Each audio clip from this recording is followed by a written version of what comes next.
दोस्तों, चीन के लिए आई बुरी खबर। यूएस भारत के साथ मिलकर इंडो पैसिफिक रीजन में अपना फ्लीट बना रहा है। चीन के साथ हो सकता है मुकाबला। हेलो दोस्तों, मेरा नाम है राजदीप और आप लोग देख रहे हैं टुडे हिंदुस्तान न्यूज। जैसा कि आप लोग जानते होंगे कि चीन अपनी विस्तारवादी नीति को जहां स्थल विभागों में अपना रहा है, बिल्कुल उसी तरह से समुद्री इलाकों में भी चीन अपने वर्चस्व को जमाना चाहता है और इसलिए समुद्री क्षेत्रों में अपनी आक्रामकता को बढ़ा रहा है, जिसको लेकर यूएस नेवी के सेक्रेटरी केनेथ ब्रेथवेट, जी हाँ, केनेथ ब्रेथवेट, जिनकी तस्वीर आप मेरे स्क्रीन पर देख सकते हैं, कि उन्होंने 17 नवंबर को यानी कि मंगलवार को कहा कि इंडो पैसिफिक रीजन में ध्यान रखने के लिए फ्लीट का निर्माण कराया जाएगा जिससे चीन पर नजर रखी जा सके।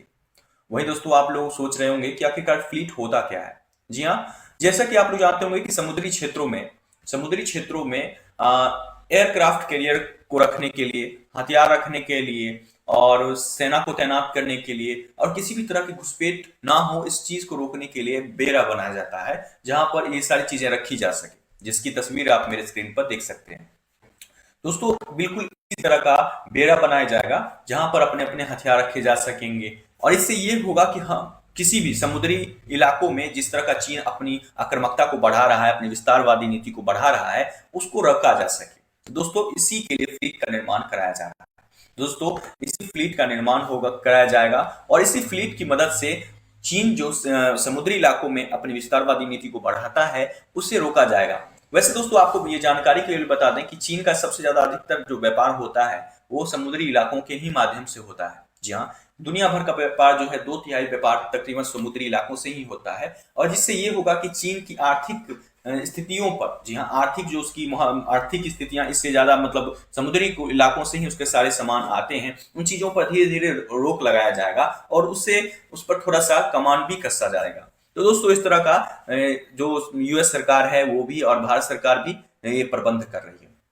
आप लोग जानते होंगे कि यूएस का फर्स्ट जो फ्लीट था वो 1973 में डिसबैंडेड हो गया था, यानी नष्ट हो गया था। और वो भी सिंगापुर में, जी हाँ, सिंगापुर के आसपास के क्षेत्र में वो वहां पर एक यूएस का एक फ्लीट था, वो नष्ट हो गया था 1973 में किसी युद्ध के दौरान। बात कर ली जाए तो अब उस फ्लीट को फिर से बनाया जा रहा है और वहीं दोस्तों नई फ्लीट का भी निर्माण कराया जाएगा, जिसको लेकर ये बातें हुई थी। और बात कर ली जाए तो हाल ही में ये कहा गया है कि केनेथ ब्रेथवेट, जो कि यूएस नेवी के सेक्रेटरी हैं, वो हाल ही के कुछ सप्ताह के बाद वो भारत आने वाले हैं और इस पर विचार भी करने वाले हैं। वैसे दोस्तों, केनेथ ब्रेथवेट ने इसी पर मुद्दे को लेकर उन्होंने ये बात कही है और हाल ही में जो बाइडेन, जो कि अमेरिका के नए राष्ट्रपति हैं, उन्होंने इंडो पैसिफिक में रीजन पर ध्यान देने के लिए चाइना की आक्रामकता को रोकने को लेकर भी भारत सरकार से बात की है, मोदी जी से बात की है। दोस्तों, इसको लेकर भी एक खबरें निकल के आई थी। अब दोस्तों, आप लोग सोच रहे होंगे कि आखिरकार ये इंडो पैसिफिक रीजन क्या है, तो जानते हैं इसको विस्तार रूप से।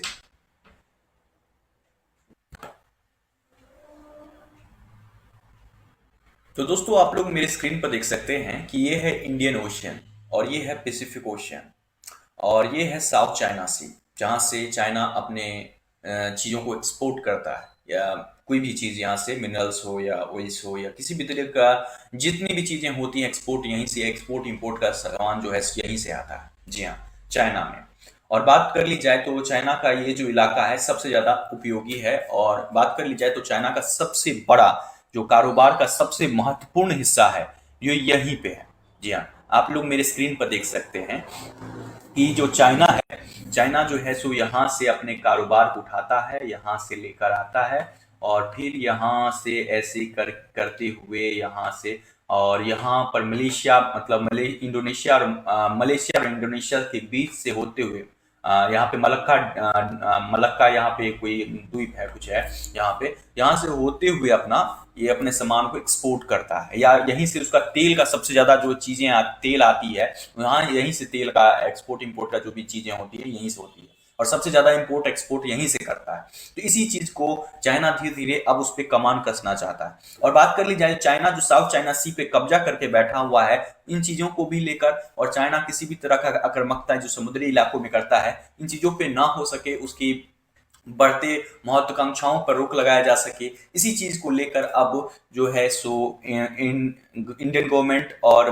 यूएस गवर्नमेंट मिलकर इन्हीं इंडो पैसिफिक ओशियन में अपना एक बात कर ली जाए तो भारत के साथ मिलकर एक फ्लीट का निर्माण करना चाहता है यहाँ पर कहीं पे। और यहाँ फ्लीट बनाकर, जी हाँ दोस्तों, फ्लीट बनाकर यहाँ पे कहीं पे फ्लीट का निर्माण करके यहीं पे फ्लीट का निर्माण करके किसी भी तरह से चाइना पे धीरे धीरे उस पर कमांड कसा जाए, उसको घेराबंदी किया जाए, जिससे चाइना किसी भी तरह का कारोबार ना कर सके। जी हाँ दोस्तों, किसी भी तरह का चाइना कारोबार ना कर सके, और इसीलिए धीरे धीरे उसको अपने शिकंजे में लेना चाहता है भारत सरकार, और इस तरह से उसके शिकंजा कसा जा सकता है। दोस्तों इस तरह से भारत सरकार एक काफी बड़ा कदम उठा रही है। तो दोस्तों इस तरह से अब इसको लेकर अब चाइना की इस घेराबंदी से उसे डर लगने लगा है। और वहीं दोस्तों ये काफी बुरी खबर है। अगर इंडियन ओशियन और पैसिफिक ओशियन में अगर बात कर ली जाए, तो दोनों सरकारें मिलकर अगर अपने एयरक्राफ्ट कैरियर बना लेती है, यानी कि वहां पर अपने फ्लीट का निर्माण करा लेती है, तो ऐसे ये हो पाएगा कि चाइना जो यहाँ पर इलीगल एक्टिविटीज करता है, यानी किसी भी तरह का जो इलीगल एक्टिविटीज करता है, जैसे किसी और गवर्नमेंट की कोई भी चीज यहाँ से एक्सपोर्ट होती है, कोई भी सामान बाहर जाता है या सामान आता है, तो उसे ध्वस्त कर देता है, तो ऐसा नहीं कर पाएगी। साथ ही साथ दोस्तों चाइना पर धीरे धीरे कमांड कसा जाएगा, क्योंकि तकरीबन चाइना का सबसे ज्यादा 2/3 भाग जो है, या पूरे विश्व का 2/3 भाग जो है इन समुद्री इलाकों से ही एक्सपोर्ट होता है, जहाँ की इंडियन ओशियन और पैसिफिक ओशियन काफी ज्यादा महत्वपूर्ण है पूरे विश्व भर के लिए। और इंडियन ओशियन के तकरीबन दुनिया के 40 बड़े देशों का